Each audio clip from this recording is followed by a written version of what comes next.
Gue yakin kalau lo suka nonton video horor di sosial media, lo pernah ya melihat foto dari penampakan wanita ini. Jujur, fotonya ini sebenarnya biasa aja, cuman semakin lama lo lihat foto ini, kayak ada feeling aneh gitu yang perlahan muncul. Nah, pada episode kali ini, gue bakalan menceritakan kisah nyata mengerikan yang ada di balik foto ini. Dan percaya deh, foto dari wanita ini mengandung banyak kisah misterius. Tapi sebelum kita masuk ke detail kisah nyata mengerikan kali ini ya, hai semua, nama gue Ewing, dan jangan lupa untuk subscribe, terus juga nyalain notifikasinya, lalu sebarkan video ini ke semua teman-teman lo yang sekiranya suka cerita-cerita mengerikan berdasarkan kisah nyata. Kalau udah siap, langsung aja kita mulai kisah nyata mengerikan untuk malam Jumat kali ini. Pada bulan Januari tahun 1993, ada dua anak kecil yang berusia 10 dan 12 tahun sedang bermain di bumi perkemahan Wayne Fitzgerald, Illinois, Amerika Serikat. Namanya juga anak-anak ya, mereka berdua ini main kejar-kejaran gitu di sekitaran pepohonan di sebuah hutan yang cukup lebat. Pas lagi lari-larian, mereka berdua ini mendadak berhenti melihat ke arah satu titik. Mereka berdua kayak nge-freeze, lalu saling memandang satu sama lain, dan beberapa detik kemudian mereka berlari menjerit menuju ke kedua orang tuanya. Karena mereka teriak kencang banget, orang-orang yang ada di bumi perkemahan itu pada kepo, kayak ada apa ini? Kok teriakannya kayaknya berbahaya banget? Orang-orang yang ada di bumi perkemahan nanya dong, kenapa? Kok kamu pada teriak? Dua bocah ini nunjuk terus tuh ke satu spot gitu, mukanya mereka kayak ngeri dan panik. Yaudah deh, orang-orang dewasa yang kepo ini pergi tuh menuju ke tempat yang ditunjuk sama dua bocah. Pas orang-orang dewasa sampai di lokasi, mereka berdua tiba-tiba kaget dan ngeri, itu menjalar di bulu kuduknya. Semua orang di sana langsung menghubungi polisi, dan gak lama polisi pun datang bersamaan dengan anjing pelacak. Ternyata apa yang mereka lihat ketika berada di dalam hutan ini adalah kepala dari seorang wanita yang sudah membusuk. Bentukan kepalanya itu seperti ini ya. Foto asli dari potongan kepalanya pastinya gue gak bisa kasih lihat. Foto yang lo lihat sekarang adalah foto dari potongan kepala yang sudah dibersihkan dan juga udah direkayasa ulang. Gue mau lo perhatikan baik-baik karena gue yakin semakin lama lo perhatikan foto ini, entah kenapa feeling anehnya itu juga semakin lama itu semakin berasa. Nah, polisi sengaja membawa anjing pelacak karena yang baru ditemukan itu kepalanya aja. Polisi menduga bahwa potongan tubuh lainnya itu pasti ada di sekitaran sini nih, mungkin terkubur di dalam tanah. Tapi setelah dicari-cari sama anjing pelacak, yang ditemukan hanyalah kepalanya doang. Dikarenakan hanya kepalanya aja yang ditemukan, maka polisi kesulitan untuk mengidentifikasi siapa sebenarnya kepala ini. Maka dari itu, untuk sementara kita sebut saja orang ini dengan sebutan Fulana. Sebagaimana yang lo tahu ya, Fulan atau Fulana adalah sebutan bagi seseorang yang identitasnya itu disembunyikan atau tidak diketahui. Fulan untuk laki-laki, sedangkan Fulana untuk perempuan. Kalau di luar negeri, khususnya di Amerika, biasanya Fulan atau Fulana itu namanya berubah menjadi Jondo atau Jendo. Jondo untuk laki-laki, sedangkan Jendo untuk perempuan. Namun untuk menjaga kearifan lokal demi kepentingan cerita ini juga, kita sama-sama setuju aja lah kalau kepala wanita ini kita sebut saja dengan Fulana. Nah, balik lagi ya ke Fulana. Dikarenakan tangan, kaki, dan potongan tubuh lainnya tidak ditemukan, maka polisi itu kesulitan mengidentifikasi siapa sebenarnya Fulana. Kebetulan juga teknologi DNA forensik pada tahun itu tuh belum secanggih pada tahun-tahun ini. Di TKP juga tidak ada baju atau benda yang sekiranya milik Fulana. Bisa dibilang petunjuk mengenai identitasnya Fulana ini sangatlah minim. Mau gak mau ya, kepalanya Fulana ini dijadikan petunjuk. Hasil dari awal penyelidikan adalah Fulana ini adalah seorang wanita yang memiliki ras Kaukasia, menderita tortikolosis atau kelainan tulang pada leher, rambut ikal coklat kemerahan, sepanjang bahu, dan berusia sekitaran 30-50 tahun. Polisi juga menemukan bahwa kepalanya Fulana ini terputus, masih relatif baru. Bisa dibilang kepalanya Fulana ini putus sekitaran 2 minggu yang lalu. Dan dari hasil bekas putusan di kepalanya, besar dugaan kepalanya Fulana ini dipenggal oleh seseorang yang besar dan kuat banget badannya. Dipenggalnya ini menggunakan senjata tajam seperti golok, kapak, ataupun pedang. Nah, supaya investigasi ini progres, polisi memasukkan data dari kepalanya Fulana ke database nasional untuk orang-orang yang dilaporkan menghilang. Namun, mengingat kejadian ini terjadi di tahun 1993, kebanyakan database ini belum terintegrasi menggunakan internet, masih manual. Mau nggak mau, polisi mesti mencocokkan ciri-ciri Fulana secara manual ya, baca-baca itu dokumen atau laporan orang hilang. Yang bikin gondoknya lagi adalah dokumen dokumen atau laporan tentang orang hilang itu ada banyak banget. Jadinya sangat butuh usaha yang besar dan juga waktu yang lama banget untuk mencocokkan ciri-cirinya fulana dengan dokumen atau laporan orang yang hilang. Mau nggak mau, polisi akhirnya merilis fotonya fulana ke masyarakat setempat. Harapannya polisi adalah siapa tahu ada anggota keluarga, kerabat, atau random people gitu yang kenal dengan wajahnya fulana dan bisa mengidentifikasi siapa sebenarnya fulana. Tapi selama bertahun-tahun selanjutnya tidak ada keluarga atau satu orang setempat yang mengenali fulana. Dari sini polisi berkesimpulan bahwa fulana bukanlah warga setempat. Besar kemungkinan fulana adalah warga dari daerah lain yang kepalanya itu nyasar ke bumi perkemahan Wayne Fitzgerald, Illinois, Amerika Serikat. Yaudah deh, polisi akhirnya menyebarkan fotonya fulana lagi ke masyarakat lebih luas. Nah, pas polisi meliris fotonya ini, banyak kontroversi yang muncul. Banyak yang bilang kalau fotonya fulana ini terlalu mengerikan dan juga tidak realistis. Banyak yang bilang ya wajar aja kalau tidak ada yang kenal dengan fotonya fulana karena fotonya ini itu direkonstruksi dengan bentuk yang sangat tidak realistis.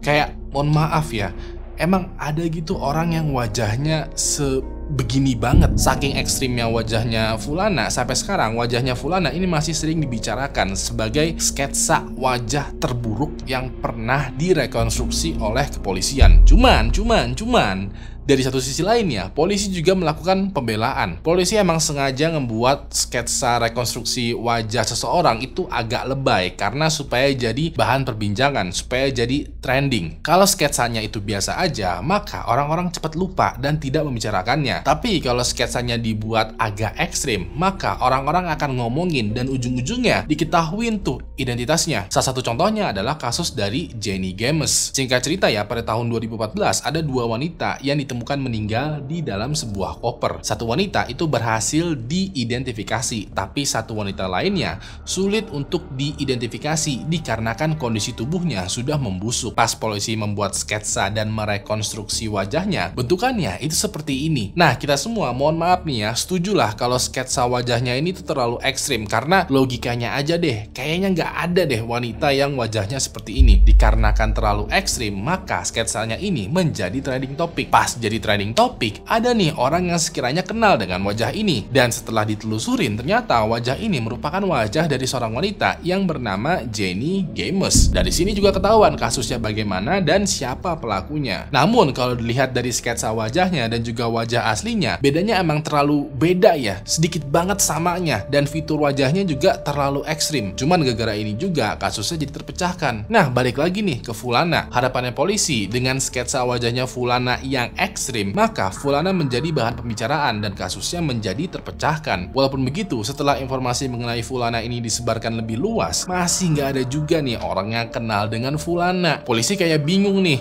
masa sih nggak ada satupun orang di dunia ini yang kenal dengan fulana? Manusia kan makhluk yang bersosialisasi. Setidaknya ada satu atau dua orang lah yang sekelibat gitu melihat atau mengetahui fulana. Pas polisi lagi bingung-bingungnya, muncul nih satu petunjuk baru. Diketahui ya dari laporan karyawan yang bekerja di bumi perkemahan Wayne Fitzgerald, Illinois, Amerika Serikat, dia menemukan sebuah coretan yang ada di toilet. Coretannya ini tertulis serial killer Maret 1993, menghitung 5 laki-laki, 12 perempuan, 2 anak, 8 orang hitam, 8 kulit putih, 3 Hispanik. Jangan khawatir, saya akan membahas yang lain. Nah, polisi yang mendapati satu-satunya petunjuk mengenai kasusnya fulana ini terus menggali tuh maksud dari coretan tadi. Apakah ini ulah dari psikopat atau bagaimana? Cuman lagi-lagi polisi stuck dalam proses investigasi dan kasusnya pun menjadi tidak terpecahkan. Sampai sekitaran 29 tahun berlalu, tepatnya pada bulan Februari tahun 2021 kemarin, ada seorang asisten profesor antropologi, seorang dokter juga, seorang warga Illinois yang bernama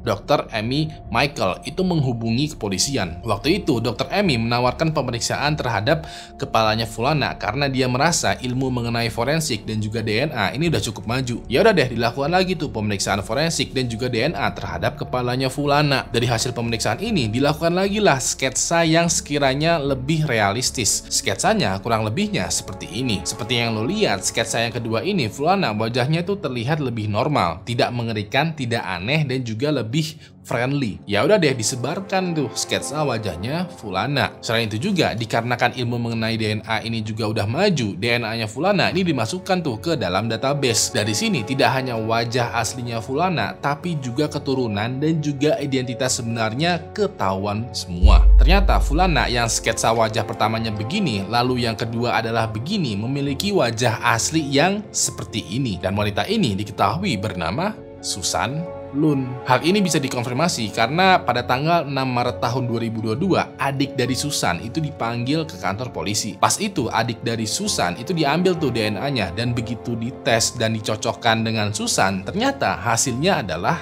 cocok. Dari sini juga diketahui apa yang sebenarnya terjadi terhadap Susan alias Fulana di hari kepalanya ditemukan di tengah hutan. Jadi pada tahun 1992 diketahui pada tahun itu Susan sudah berusia 25 tahun. Dia memiliki 3 orang anak dan semuanya berusia di bawah 6 tahun, dan ada anak satu lagi, anak keempat yang masih di dalam kandungan. Beberapa saat sebelum dikabarkan menghilang ya, Susan ini lagi keluar rumah. Dia waktu itu lagi jalan menuju ke sebuah supermarket yang dekat rumahnya. Suaminya Susan yang bernama Paul itu bilang bahwa Susan mau minta izin keluar ke supermarket untuk membeli kebutuhan. Anehnya adalah Susan ini tidak pernah kembali pulang. Pada malam itu Susan entah karena alasan apa ya tidak pergi ke supermarket, tapi entah kemana. Nah, Paul itu sempat mencari keberadaannya Susan.